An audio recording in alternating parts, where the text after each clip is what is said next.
Hello friends, ಎಲ್ಲರೂ ಹೇಗಿದ್ದೀರಾ? Intermittent fasting ಅಂತ ಹೇಳಿ ಈಗ ಒಂದು ಹೊಸತ್ತು ಡಯಟ್ ಅಂತ ಹೇಳಿ ಸ್ಟಾರ್ಟ್ ಮಾಡಿದ್ದೇನೆ. ಅದೇ ರೀತಿ ಈ ಒಂದು ಡಯಟ್ ಪ್ಲ್ಯಾನ್ ಅಂತ ಅದು ಹೇಗೆ ಕೆಲಸ ಮಾಡ್ತದೆ, ಯಾವ ರೀತಿ ರಿಸಲ್ಟ್ ಕೊಡ್ತದೆ, ಅದೆಲ್ಲ ಪ್ರತಿಯೊಂದು ಕೂಡ ನಾನು ಒಂದು 2 ದಿವಸ ಆಯ್ತಷ್ಟೇ ನಾನೀಗ ಸ್ಟಾರ್ಟ್ ಮಾಡಿ. ಅದರ ಎಕ್ಸ್ಪ್ಲನೇಷನ್ ಎಲ್ಲ ಕೊಟ್ಟಿದ್ದೇನೆ. ಆದರೂ ಕೂಡ ತುಂಬ ಜನರಿಗೆ ಅದರ ಬಗ್ಗೆ ತುಂಬಾ ಡೌಟ್ ಇದೆ. ಯಾವಾಗ ಮಾಡಬೇಕು, ಹೇಗೆ ಮಾಡಬೇಕು ಅಂತ ಹೇಳಿ.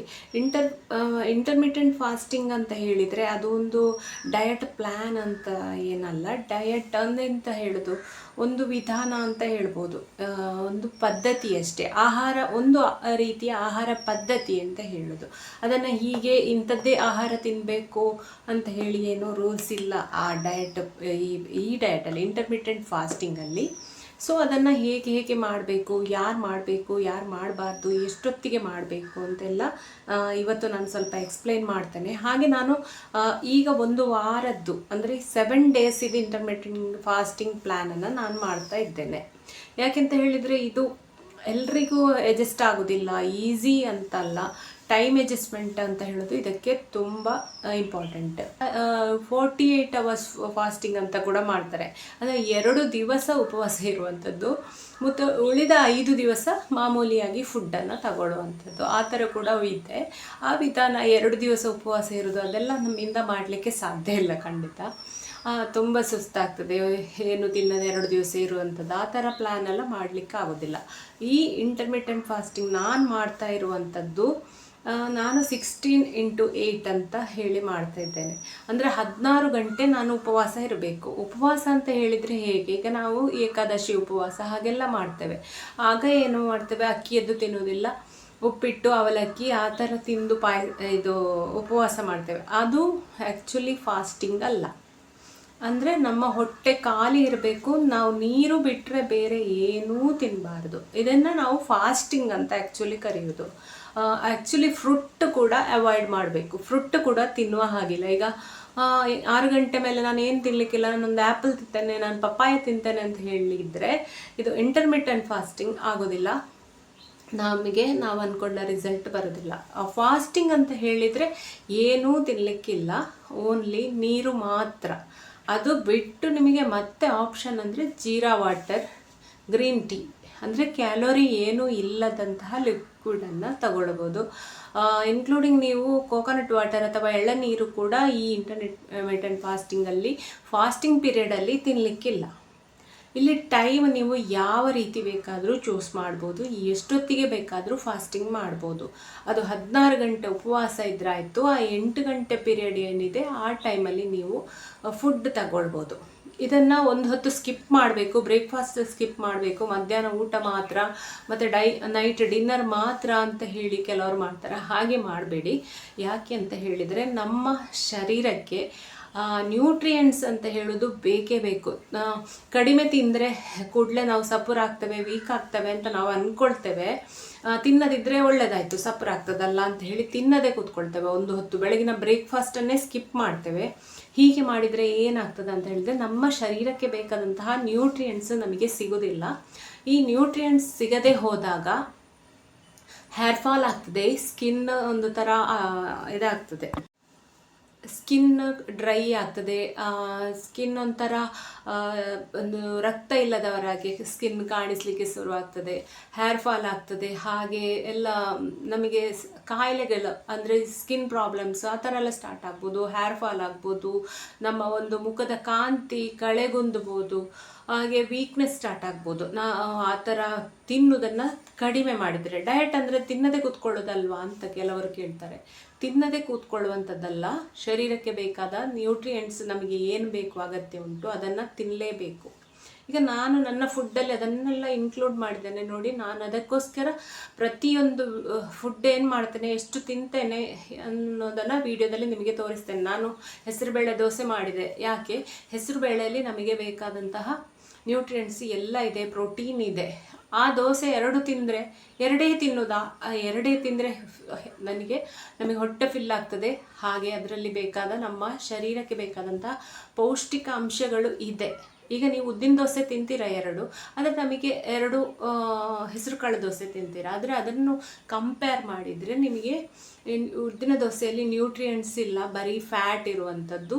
ಹಾಗೆ ರೈಸಲ್ಲಿ ನಿಮಗೆ ಫ್ಯಾಟ್ ಇರುವಂಥದ್ದು, ಪೌಷ್ಟಿಕಾಂಶ ಅಂತ ಹೇಳಿ ಏನೂ ಇಲ್ಲ. ಒಮ್ಮೆ ಹೊಟ್ಟೆ ಫುಲ್ ಆಗ್ತದೆ ಅಂತಷ್ಟೇ ಹೊರತು ಶರೀರಕ್ಕೆ ಬೇಕಾದ ಎನರ್ಜಿ ಎಲ್ಲದರಲ್ಲಿ ಪೌಷ್ಟಿಕಾಂಶ ಕಡಿಮೆ ಇದೆ. ಅದಕ್ಕೋಸ್ಕರ ನಾವು ಹೆಲ್ದಿಯಾದ ಡಯಟನ್ನು ಮಾಡಿದರೆ ಆರೋಗ್ಯ ಕೂಡ ಚೆನ್ನಾಗಿರ್ತದೆ, ವೆಯ್ಟ್ ಲಾಸ್ ಕೂಡ ಆಗ್ತದೆ. ಸೊ ನೀವು ಟೈಮಿಂಗ್ಸ್ ಕೇಳಿದ್ದೀರಾ, ನನಗೆ ತುಂಬ ಜನ ಕಮೆಂಟ್ ಮಾಡಿದರು. ಹಾಗೆ ನನ್ನ ವೀಡಿಯೋಸ್ ಇಂಟರ್ಮಿಟೆಂಟ್ ಫಾಸ್ಟಿಂಗ್ ತುಂಬ ಜನರಿಗೆ ಇಷ್ಟ ಆಗಿದೆ, ನೀವು ಕೂಡ ಅಳವಡಿಸಿಕೊಂಡಿದ್ದೀರಾ. ಕೆಲವರು ನಾನು ಮಾಡ್ತೇನೆ ಅಂತೇಳಿ ಮೆಸೇಜ್ ಮಾಡಿದ್ದೀರಾ, ತುಂಬಾ ಖುಷಿ ಆಯಿತು. ಅದಕ್ಕೋಸ್ಕರನೇ ನಾನು ಇವತ್ತು ಈ ವಿಡಿಯೋನ ಮಾಡ್ತಾ ಇರೋದು. ನನ್ನ ಟೈಮಿಂಗ್ಸ್ ಹೇಳ್ತೇನೆ. ನನ್ನ ಟೈಮಿಂಗ್ಸ್ ಬಂದು, ನಾನೀಗ ಬೆಳಿಗ್ಗೆಯಿಂದ ಹೇಳೋದಾದರೆ ನಾನು ಬೆಳಿಗ್ಗೆ ಒಂದು 6 ಗಂಟೆಗೆ ಎದ್ದೆ ಅಂತ ಅಂದರೆ, ಈಗ ನಾನು ಹಾಗೆ ಟೈಮಿಂಗ್ಸನ್ನು ಕರೆಕ್ಟಾಗಿ ಹೇಳಲಿಕ್ಕಾಗೋದಿಲ್ಲ. ಯಾಕೆಂದರೆ ಏಳುವ ಟೈಮಿಂಗ್ಸ್, ಮಲಗುವ ಟೈಮಿಂಗ್ಸ್ ಎಲ್ಲರದ್ದು ನನ್ನ ಹಾಗೆ ಇರೋದಿಲ್ಲಲ್ಲ. ನನ್ನ ಟೈಮಿಂಗ್ಸನ್ನು ನಾನು ಹೇಳ್ಬೋದು, ನೀವು ಏಳುವ ಟೈಮಿಂಗ್ಸ್, ನೀವು ಮಲಗುವ ಟೈಮಿಂಗ್ಸ್ ಎಲ್ಲ ನನಗೆ ಗೊತ್ತಿಲ್ಲ. ಆದರೆ ಮಾಮೂಲಿಯಾಗಿ ನಾನು ಎಷ್ಟು ಗಂಟೆಗೆ ಹೇಳ್ತೇನೆ, ಎಷ್ಟು ಗಂಟೆಗೆ ಫುಡ್ಡನ್ನು ತಿಂತೇನೆ, ಎಷ್ಟು ಗಂಟೆಗೆ ಫಾಸ್ಟಿಂಗ್ ಸ್ಟಾರ್ಟ್ ಮಾಡ್ತೇನೆ ಅನ್ನೋದನ್ನು ಹೇಳ್ತೇನೆ. ಅದನ್ನು ನೀವು ನಿಮ್ಮ ಟೈಮಿಗೆ ಅಡ್ಜಸ್ಟ್ ಮಾಡಿಕೊಳ್ಳಿ, ಹೇಗೆ ಬೇಕು ಹಾಗೆ. ಮತ್ತು ವರ್ಕಿಂಗ್ ಲೇಡೀಸ್ ಆದರೆ ಇನ್ನೂ ಕೂಡ ತುಂಬ ಕಷ್ಟ ಆಗ್ತದೆ ಅವರಿಗೆ ಟೈಮ್ ಅಡ್ಜಸ್ಟ್ ಮಾಡಲಿಕ್ಕೆ. ಮತ್ತು ನಾವು ಹೊರಗಡೆ ಹೋದರೆ ಮನೆಗೆ ಬರುವಾಗಲೇ ಲೇಟಾಗಿ ಬಿಡ್ತದೆ. ಸೊ ಈ ಇಂಟರ್ಮಿಟೆಂಟ್ ಫಾಸ್ಟಿಂಗಲ್ಲಿ ನಾವು ಟೈಮ್ ಕೀಪ್ ಅಪ್ ಮಾಡಬೇಕು. ನಾನು ಮಾಡೋದನ್ನು ಈಗ ಹೇಳ್ತೇನೆ. ನಾನು ಬೆಳಿಗ್ಗೆ ಸುಮಾರು ಒಂದು 6 ಗಂಟೆಗೆ ಎದ್ದೆ ಅಂತ ಆದರೆ ನಾನು 6ರಿಂದ 7 ಗಂಟೆ ಒಳಗೆ, ಒಂದೊಂದು ಸರ್ತಿ ಲೇಟ್ ಆಗ್ತದೆ, 7 ಗಂಟೆಗೆ ಹೇಳೋದು ಸಹ ಉಂಟು. ಹೆಚ್ಚಾಗಿ 6 ಗಂಟೆಗೆ ಹೇಳ್ತೇನೆ. 6 ಗಂಟೆಗೆ ನಾನು ಎದ್ದೆ ಅಂತ ಆದರೆ ಫಸ್ಟು ಫ್ರೆಶ್ ಅಪ್ ಆಗ್ತೇನೆ. ಫ್ರೆಶ್ ಅಪ್ ಆಗಿ 1 ಗ್ಲಾಸ್ ನೀರನ್ನು ಕುಡಿತೇನೆ. ಒಂದು 6:30 ಅಷ್ಟೊತ್ತಿಗೆ 1 ಗ್ಲಾಸ್ ನೀರು ಕುಡಿತೇನೆ. ಹಾಗೆ 4 ಬಾದಾಮಿಯನ್ನು ತಗೊಳ್ತೇನೆ. 6:30 ಹೊತ್ತಿಗೆ ಅಂತ ಹೇಳ್ಬೋದು. 6:30ಯಿಂದ ನಾನು ನೆಕ್ಸ್ಟ್ 1 ಗಂಟೆ ವರ್ಕೌಟ್ ಮಾಡ್ತೇನೆ. 6:30ಯಿಂದ 7:30, ಒಂದು ಸಾಧಾರಣ 7:45 ಗಂಟೆವರೆಗೆ ನನ್ನ ವರ್ಕೌಟ್ ಟೈಮಿಂಗ್ಸ್ ಆಗಿರ್ತದೆ. ಅದಾದ ನಂತರ ನೆಕ್ಸ್ಟ್ ನಾನು ಒಣ ದ್ರಾಕ್ಷಿ ಏನು ನೆನೆಸಿಕೊಂಡಿರ್ತೇನೆ ಅಥವಾ ಅಂಜೂರ ನೆನೆಸಿಕೊಂಡಿರ್ತೇನೆ, ಅದನ್ನು ತಗೊಳ್ತೇನೆ. ಅದು ನೆನೆಸಿಕೊಳ್ಳಲಿಲ್ಲ ಅಂತ ಆದರೆ ಚಿಯಾ ಸೀಡ್ಸನ್ನು ನೆನೆಸಿಕೊಂಡಿರ್ತೇನೆ, ಅದನ್ನು ಕುಡಿತೇನೆ ಬೆಳಿಗ್ಗೆ 7:30 ಅಷ್ಟು ಹೊತ್ತಿಗೆ. ಇದು ಇಂಟರ್ಮಿಟೆಂಟ್ ಫಾಸ್ಟಿಂಗಲ್ಲಿ ಬೆಳಿಗ್ಗಿನ ಹೊತ್ತು ಮಾಡುವಂಥದ್ದನ್ನು ಹೇಳಿತು. ಅದಾಗಿ 8 ಗಂಟೆಗೆ ನಾನು ಬ್ರೇಕ್ಫಾಸ್ಟ್ ಪ್ರಿಪರೇಷನ್ಗೆ ಸ್ಟಾರ್ಟ್ ಮಾಡ್ತೇನೆ.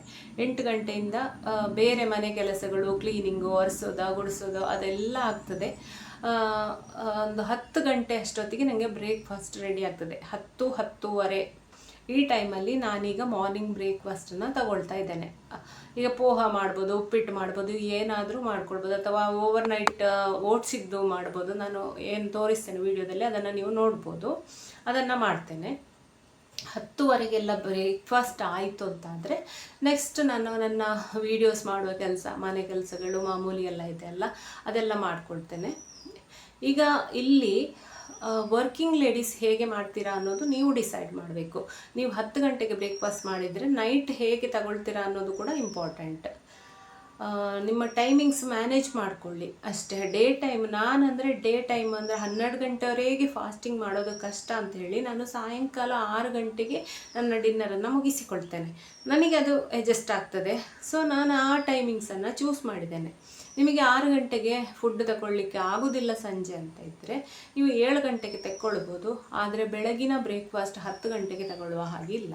ಬೆಳಗಿನ ಬ್ರೇಕ್ಫಾಸ್ಟ್ ನಾನು 10 ಗಂಟೆಗೆ ತಗೊಂಡಿದ್ದೇನೆ ಅಂತೇಳಿ ನೀವು ತಗೊಳ್ಳೋ ಹಾಗಿಲ್ಲ. ನೀವು 7 ಗಂಟೆಗೆ ಬ್ರೇಕ್ಫಾಸ್ಟ್ ಮಾಡಿದರೆ ಮರುದಿವಸ 11 ಗಂಟೆಗೆ ಬ್ರೇಕ್ಫಾಸ್ಟನ್ನು ತಗೊಳ್ಬೇಕು. ಅದೇ ನೀವು ರಾತ್ರಿ 8 ಗಂಟೆಗೆ ಡಿನ್ನರನ್ನು ಮುಗಿಸಿದ್ರಿ ಅಂತ ಆದರೆ ಮರುದಿವಸ ಬೆಳಿಗ್ಗೆ ನಿಮ್ಮ ಬ್ರೇಕ್ಫಾಸ್ಟ್ ಟೈಮ್ ಬಂದು 12 ಗಂಟೆ ಆಗ್ತದೆ.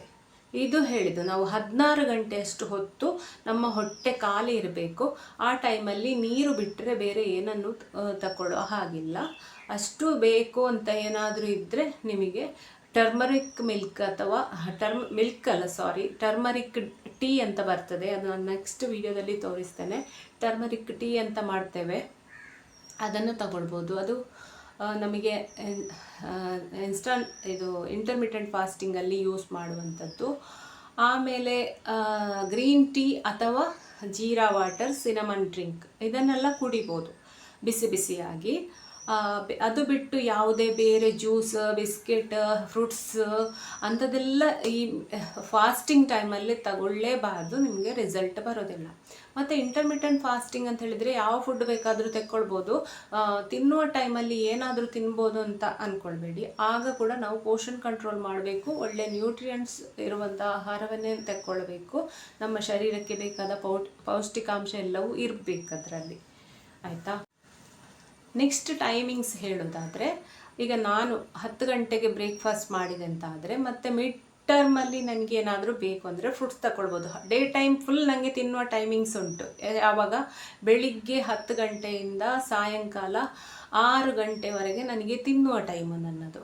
ಸೊ ಆಗ ನಾನು ತಿನ್ಬೋದು. ಅಂದರೆ ತಿನ್ಬೋದು ಅಂದರೆ ಏನು ಬೇಕಾದರೂ ತಿನ್ಬೋದು ಅಂತ ಅಲ್ಲ, ನಮಗೆ 3 ಫುಡ್ಡೇನ ಆ ಟೈಮಲ್ಲಿ ನಾನು ತಗೊಳ್ಬೋದು. ಮಿಡ್ ಟರ್ಮ್ಸ್ ಇದು ಇದ್ದರೆ 10 ಗಂಟೆಗೆ ನಾನು ಬ್ರೇಕ್ಫಾಸ್ಟ್ ಮಾಡಿದರೆ 12 ಗಂಟೆ ಅಷ್ಟೊತ್ತಿಗೆ ಒಂದು ಆ್ಯಪಲ್ ಏನಾದರೂ ತಿನ್ಬೋದು. ಮಿಡ್ ಡೇ ಮಾರ್ನಿಂಗ್ ಅಂತ ನಾವು ಏನು ಡಯಟಲ್ಲಿ ತಗೊಳ್ತೇವಲ್ಲ 11 ಗಂಟೆ ಅಷ್ಟೊತ್ತಿಗೆ ಮಾಮೂಲಿಯಾಗಿ, ಅದನ್ನು 12 ಗಂಟೆಗೆ ನಾನೊಂದು ಆ್ಯಪಲ್, ಬಾಳೆಹಣ್ಣು, ಯಾವ ಫ್ರೂಟ್ ಇದೆ ಅದನ್ನು ತಗೊಳ್ಬೋದು. ಅದಾಗಿ ನೆಕ್ಸ್ಟ್ ನನ್ನ ಲಂಚ್ ಟೈಮಿಂಗ್ ಬಂದು, ಈಗ 10 ಗಂಟೆಗೆ ಬ್ರೇಕ್ಫಾಸ್ಟ್ ಮಾಡಿದರೆ 1 ಗಂಟೆಗೆ ಊಟ ಮಾಡಲಿಕ್ಕೆ ನಮಗೆ ಆಗೋದಿಲ್ಲ, ಹಸಿವಾಗ್ತಾ ಇರೋದಿಲ್ಲಲ್ಲ, 2 ಗಂಟೆ ಆಗ್ತದೆ ನಂದು ಊಟದ ಟೈಮಿಂಗ್ಸ್. ಅದು ಕೂಡ 2-2:30 ಆದದ್ದು ಸಹ ಉಂಟು. ಯಾಕೆಂದರೆ ನಮ್ಮ ಕೆಲಸ ಕೆಲವೊಮ್ಮೆ ಒಂದು ಆನ್ ಟೈಮ್ ಊಟ ಮಾಡಲಿಕ್ಕೆ ಆಗೋದಿಲ್ಲ. ಹಾಗೆ 2:30ಗೆ ಊಟ ಮಾಡಿತು ಅಂದರೆ 10 ಅಂದರೆ 11, 12, 1, 2, 4 ಅವರ್ ಆಗಿರ್ತದಷ್ಟೇ ಬ್ರೇಕ್ಫಾಸ್ಟ್ ಆಗಿ. ಬ್ರೇಕ್ಫಾಸ್ಟ್ ಲೈಟಾಗಿ ಮಾಡ್ಬೋದು, ಬೇಗನೆ ಲಂಚ್ ಮಾಡ್ತೀರಾ ಅಂತ ಆದರೆ. ಅಥವಾ ನೀವು 12 ಗಂಟೆಗೆ ಬ್ರೇಕ್ಫಾಸ್ಟ್ ಮಾಡಿದರೆ ನಿಮ್ಮ ಲಂಚ್ ಬಂದು ಎಷ್ಟು ಗಂಟೆಗೆ ಆಗ್ತದೆ? ಈಗ 12 ಗಂಟೆಗೆ ನೀವು ಬ್ರೇಕ್ಫಾಸ್ಟ್ ಮಾಡಿದರೆ ನಿಮಗೆ 1 ಗಂಟೆಗೆ ಊಟ ಮಾಡಲಿಕ್ಕೆ ಆಗೋದಿಲ್ಲಲ್ಲ, ಆಗ 4 ಅವರ್ ಬಿಡಬೇಕು.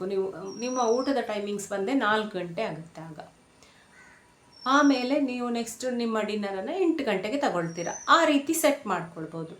ನಾನು ಸೆಟ್ ಮಾಡ್ಕೊಂಡಿದ್ದು 10 ಗಂಟೆಗೆ ಬ್ರೇಕ್ಫಾಸ್ಟ್, 2 ಗಂಟೆಗೆ ಊಟ, 6 ಗಂಟೆಗೆ ಡಿನ್ನರ್.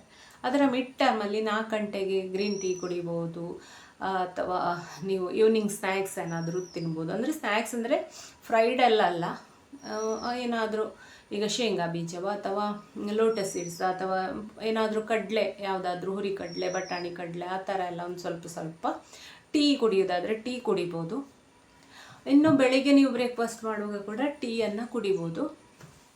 ಬೆಳಿಗ್ಗೆ ನೀವು ಈಗ ರವೆ ಉಪ್ಮಾ ತಗೊಳ್ತೀರಿ ಅಂತ ಆದರೆ ಅದ್ರ ಜೊತೆಗೆ ಟೀ ಕುಡಿಬೋದು, 1/2 ಕಪ್ ಟೀ ಕುಡಿಬೋದು. ಟೀ ಬಿಟ್ಟರೆ ಒಳ್ಳೆಯದು, ಬಟ್ ಟೀ ಎಲ್ಲರಿಗೆ ಬಿಡಲಿಕ್ಕೆ ಆಗೋದಿಲ್ಲ, ಟೀಯನ್ನು ಕುಡಿಬೋದು. ಈಗ ನನ್ನ ಟೈಮಿಂಗ್ಸ್ ನಿಮಗೆ ಕರೆಕ್ಟಾಗಿ ಅರ್ಥ ಆಯಿತು ಅಂತ ಅಂದ್ಕೊಳ್ತೇನೆ. ಬೆಳಿಗ್ಗೆ ಮಾಮೂಲಿಯಾಗಿ 6 ಗಂಟೆಗೆ ಇದ್ದರೆ ಇದು ಬಿಸಿ ನೀರು, ಒಣ ದ್ರಾಕ್ಷಿ ನೆನೆಸಿದ್ದು, ಚಿಯಾ ಸೀಡ್ಸ್ ವಾಟರ್ ಇರ್ಬೋದು, ಸಿನಮನ್ ಡ್ರಿಂಕ್ ಇರ್ಬೋದು, ಅಥವಾ ಸೋಂಪಿನ ಕಾಳಿನ ನೀರು, ಅದು ವೆರೈಟಿ ಮಾಡ್ತಾ ಇರ್ತೇನೆ. ಅದಾದ ನಂತರ ನೆಕ್ಸ್ಟ್ 10 ಗಂಟೆಗೆ ಬ್ರೇಕ್ಫಾಸ್ಟ್, 2 ಗಂಟೆಗೆ ಲಂಚ್, 6 ಗಂಟೆಗೆ ಡಿನ್ನರ್. ಇವಿಷ್ಟು ನನ್ನ ಟೈಮಿಂಗ್ಸ್. ಅದನ್ನು ನೀವು ನಿಮಗೆ ಹೇಗೆ ಬೇಕು ಹಾಗೆ. ಕೆಲಸಕ್ಕೆ ಹೋಗೋರಾದರೆ ಈಗ ಬೆಳಿಗ್ಗೆ ಎಲ್ಲ ನೀವು ಮಾಡಿಕೊಂಡು ಲಂಚ್ ಕೂಡ ನೀವು ಟಿಫಿನು ಎಲ್ಲವೂ ತಗೊಂಡು ಹೋಗಬೇಕಾಗ್ತದೆ, ಬ್ರೇಕ್ಫಾಸ್ಟ್ ಕೂಡ. ಈಗ ನೀವು 12 ಗಂಟೆಗೆ ಬ್ರೇಕ್ಫಾಸ್ಟ್ ಮಾಡಿದ್ರಿ ಆಫೀಸಲ್ಲಿ ಹೋಗಿ ಅಂತ ಆದರೆ ಬೆಳಗಿನ ಬ್ರೇಕ್ಫಾಸ್ಟ್ ನೀವು 12 ಗಂಟೆಗೆ ಮಾಡಿದರೆ ಲಂಚ್ ಬಂದು 4 ಗಂಟೆಗೆ ಆಗುತ್ತೆ, ಆಮೇಲೆ ನಿಮ್ಮ ಡಿನ್ನರ್ ಬಂದು 8 ಗಂಟೆಗೆ ಆಗುತ್ತೆ. ಅದು ನೀವು ನೈಟ್ ಯಾವ ರೀತಿ ಸ್ಟಾರ್ಟ್ ಮಾಡ್ತೀರಿ ಅದರ ಮೇಲೆ ಡಿಪೆಂಡ್ ಅಷ್ಟೇ. ಇಂಟರ್ಮಿಟೆಂಟ್ ಫಾಸ್ಟಿಂಗ್ ಅಂತ ಅಂದರೆ ನಿಮ್ಮ ಫಾಸ್ಟಿಂಗ್ ಅವರ್ 16 ಅವರ್ ಇರಬೇಕು. ಹಾಗೆ ತಿನ್ನುವಂಥ ಸಮಯ 8 ಗಂಟೆ ಒಳಗೆ, 8 ಗಂಟೆ ಅಷ್ಟು ಹೊತ್ತು. ಹಾಗೆ ನಾನು ಬೆಳಿಗ್ಗೆ 10 ಗಂಟೆಯಿಂದ ಸಂಜೆ 6 ಗಂಟೆವರೆಗೆ ನನ್ನ ತಿನ್ನುವ ಸಮಯ, ಉಳಿದ ಸಮಯ ನನ್ನ ಉಪವಾಸದ ಸಮಯ. ನೀವು ಬೇಗನೆ 5 ಗಂಟೆಗೆ ಬೇಕಾದರೂ ಇದು ಡಿನ್ನರನ್ನು ಮುಗಿಸ್ಬೋದು. ಸಾಯಂಕಾಲ 5 ಗಂಟೆಗೆ ನೀವು ಡಿನ್ನರ್ ಮುಗಿಸ್ತೀರಿ ಅಂತ ಆದರೆ ನೀವು ಬೆಳಿಗ್ಗೆ ಬೇಗ 9 ಗಂಟೆಗೆ ಬ್ರೇಕ್ಫಾಸ್ಟನ್ನು ಮಾಡ್ಬೋದು, ಮಧ್ಯಾಹ್ನ ಲಂಚನ್ನು ಮಾಡ್ಬೋದು, ಆಮೇಲೆ 5 ಗಂಟೆಗೆ ಡಿನ್ನರನ್ನು ಮಾಡ್ಬೋದು. ಹಾಗೆ ಕೂಡ ಟೈಮ್ ಸೆಟ್ ಮಾಡ್ಬೋದು. ಹೇಗೆ ಬೇಕು ನಿಮ್ಮ ಟೈಮಿಂಗ್ಸ್ ಆ ರೀತಿ ಟೈಮನ್ನು ಸೆಟ್ ಮಾಡ್ಕೊಳ್ಬೇಕು. ನಿಮಗೆ ಹೇಗೆ ಕನ್ವೀನಿಯೆಂಟ್ ಆಗ್ತದೆ ಹಾಗೆ ಟೈಮನ್ನು ಫಿಕ್ಸ್ ಮಾಡಿ ಆಗಬೇಕಾದಷ್ಟೇ ನಿಮ್ಮ ಶರೀರಕ್ಕೆ 16 ಗಂಟೆ ಉಪವಾಸ ಸಿಗಬೇಕು. 8 ಗಂಟೆ ಅಷ್ಟು ಹೊತ್ತಲ್ಲಿ ನೀವು ತಿನ್ನೋದು ಅಷ್ಟೇ ಇರೋದು. ಅದರಲ್ಲಿ ಒಂದೇ ಟೈಮ್ ಅಂಥೇಳಿ ಏನೂ ಇಲ್ಲ. ನೋಡಿದ್ರಲ್ಲ ಫ್ರೆಂಡ್ಸ್, ಇಂಟರ್ಮಿಟೆಂಟ್ ಫಾಸ್ಟಿಂಗ್ ಅಂದರೆ ಏನು, ಹೇಗೆ ಇದು ಹೇಗೆ ವರ್ಕ್ ಆಗ್ತದೆ ಅಂತೆಲ್ಲ. ಇನ್ನೂ ಕೂಡ ಡೌಟ್ ಇದ್ದರೆ ಖಂಡಿತ ಮೆಸೇಜ್ ಮಾಡಿ, ಕಮೆಂಟ್ ಮಾಡಿ. ನಿಮ್ಮ ಸಪೋರ್ಟ್ ಹೀಗೆ ಇರಲಿ. ತುಂಬ ಜನ ನೋಡ್ತೀರಾ, ಸಪೋರ್ಟ್ ಮಾಡ್ತೀರಾ, ಕಮೆಂಟ್ ಮಾಡ್ತೀರಾ, ತುಂಬಾ ಖುಷಿ ಆಯಿತು. ಹೀಗೇ ನಾನು ನನ್ನ ಜರ್ನಿಯನ್ನು ನಿಮ್ಮ ಜೊತೆ ಶೇರ್ ಮಾಡ್ತಾನೆ ಇರ್ತೇನೆ. ನಿಮ್ಮ ಸಪೋರ್ಟ್ ಹೀಗೆ ಇರಲಿ ಅಂತ ಹೇಳಿ ಇವತ್ತಿನ ವಿಡಿಯೋನ ಮುಗಿಸ್ತೇನೆ.